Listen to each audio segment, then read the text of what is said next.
Okay. Well, my name is Bodil, and I come from Sweden. I'm not the head of the list. I'm not even the second one on the list. I'm the third. And why am I here? I think that we think that we are going to get 3 parliamentarians in these elections.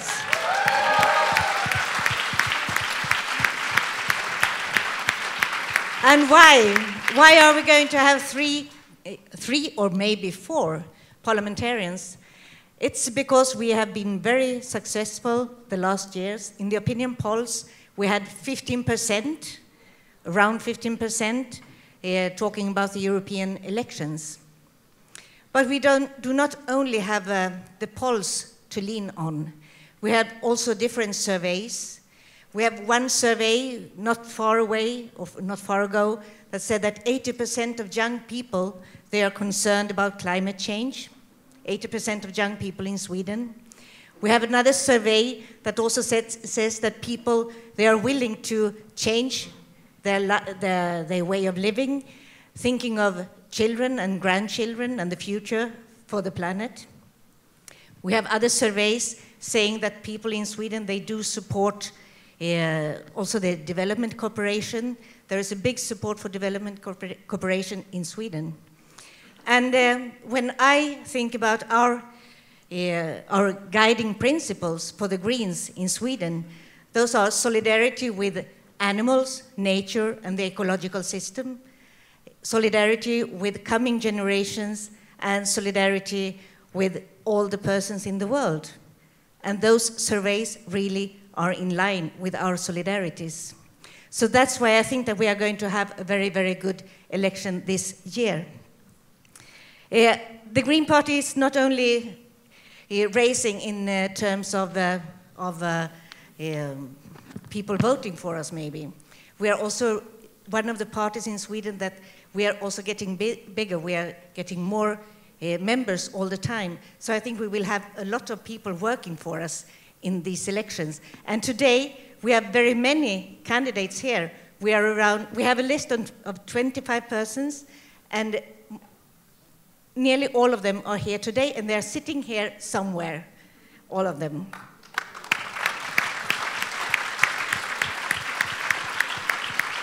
And the main topics for our campaign is climate change, it's an open and humane Europe, and we have on all our candidates, if we look at only the 4 in the top, you could say that we have one candidate really working on climate and environmental questions, that is Isabella. We have Peter Eriksson sitting down there, and he wants to work on openness, democracy, and I'm the third. I would like to work on migration and global justice. And then we have Max, who wants to work a lot on digital rights. So I think that we can make a good contribution to the Green Group if we do all come into it. And I think that what we are going to do, all of us, all of the Swedish candidates, we are going to take as many seats in the European Parliament as we can. Of the 20 seats that we have.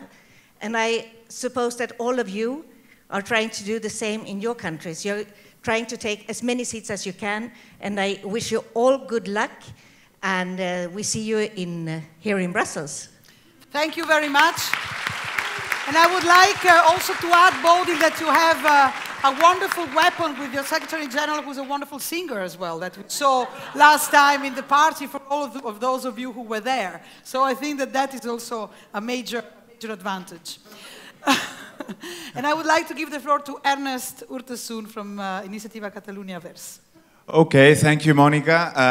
Listen, first thing I want to tell you is that for me it is actually an honor to be here speaking in front of you, because I was in Rome 10 years ago, and after 10 years being a candidate for the European elections and being able of representing not only my Catalan friends but also the whole family of the European Greens, it is an honor for me. I want to say this very clearly, and I'm very happy to have this chance to do it. Like the other day, I was discussing with some friends in Barcelona, and they were saying, "Why do you believe in Europe?" why do you believe in the dream of Europe? Is there a dream of Europe that we have to fight for?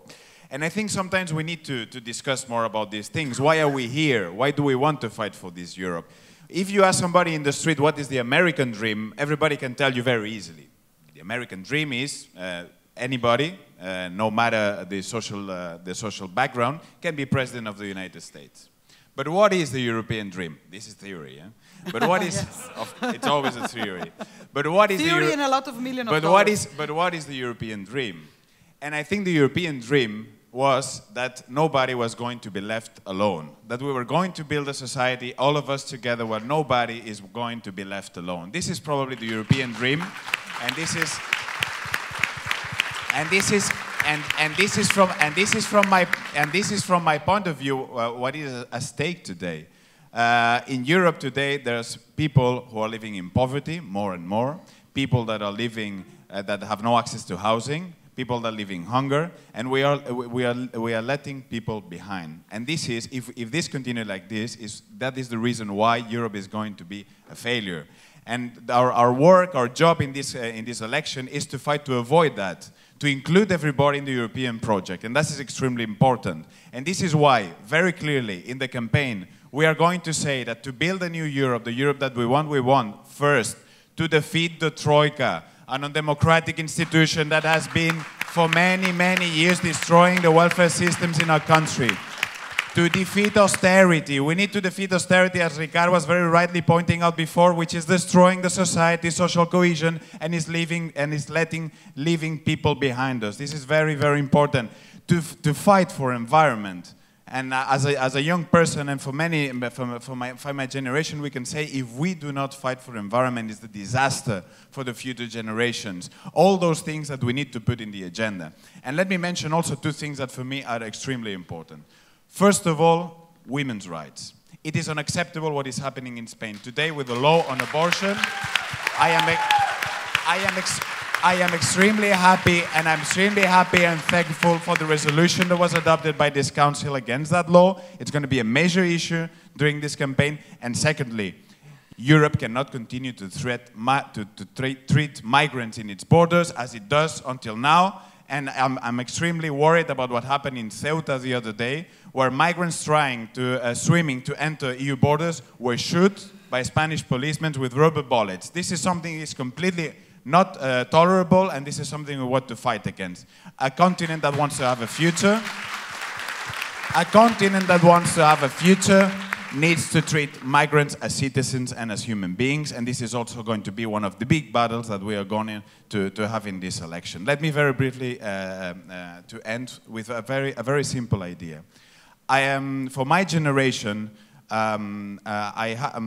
have the recognitions to our grandfathers who were able to defeat fascism and build social Europe. This was the big achievement of the generation of my grandfathers. The achievement of the generation of my mothers and my fathers was to put ecology and to put women's rights at the core of the political agenda, which was not the case before the 70s. This is the big achievement, or was the big achievement of my mothers and of our mothers and our fathers. We, my generation, have the challenge to build a democratic and prosperous Europe. Democracy is the name of the game in this election. Let's build it together. Thank you. Thank you. Thank you very much. Also, to remind us that the fight against austerity is a program for the whole of Europe and not only for the poor Southerners. I think that is actually our major message as Greens, and perhaps is also different from some of the parties at our left. Bart Staes from Belgium, our welcoming country and city. Thank you, Monica. Dear friends, I was also in Rome. I was in Rome with our French-speaking friends of Belgium from Ecolo. I'm from the Dutch-speaking part. We were together in Rome, and at that time it was for the Belgian Greens a very difficult time. Yes. We had lost the elections in 2003. My party had lost all its seats in the national parliament. I was just appointed as the candidate MEP for my party, with an opinion poll of 1.8%. You need 7% to be elected. We did win these elections. We got 8%. We got 8%. Why? Because we learned our lesson. Campaigning starts the day after the elections. And the wonderful ideas that Pekka gave us are good ideas. They show us what we should do. They show us as candidates what we have to do. And I brought my list here today. My 18 co-candidates for the European elections of the 25th of May in our country. They are here. We got our first photo shoot this morning. We got the first arrangements for the campaign. And I know they are here around in the room. They got a lot of oxygen to start the campaign right now, on the streets, through the social media.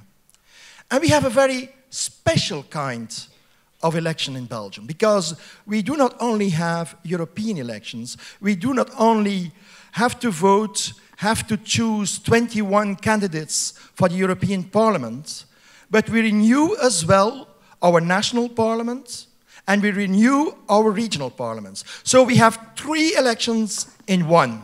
What a special country. What I tell the people is that we have 3 European elections. The people will choose progressive, green candidates in the European Parliament. And those people are needed there. You saw it on the video. We bring some color in that parliament. We have victories. We show the way how to go in Europe.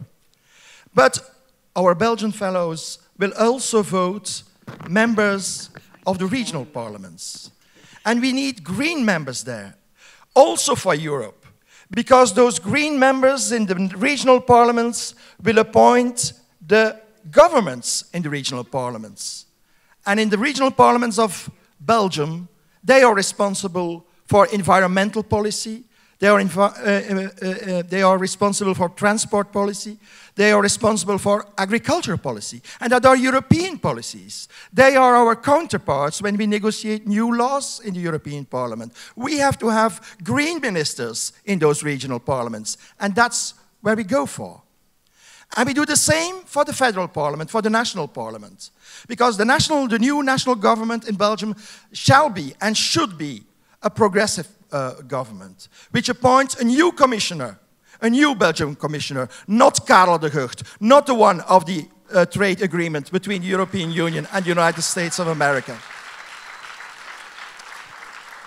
And our campaign, dear friends, is a true European campaign. We work together, Groen and Ecolo. Today, in one of the main newspapers of Belgium, we had a common interview, Philip Lamberts and myself, on our thoughts about Europe.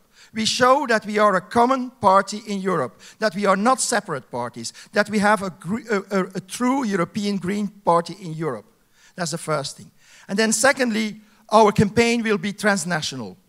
We have already agreements with Les Verts, Europe Écologie in France, to have a big event on the 19th of March in Kortrijk, nearby the French border, together with our friends of Ecolo. We have exchange events between GroenLinks of the Netherlands and Groen in Zeeuws-Vlaanderen and in Brabant. We will have a common campaign event on the border of Germany, Belgium, and the Netherlands with Ecolo, with Groen, with GroenLinks, and with the Groenen. We are the true European party. Change Europe, vote green.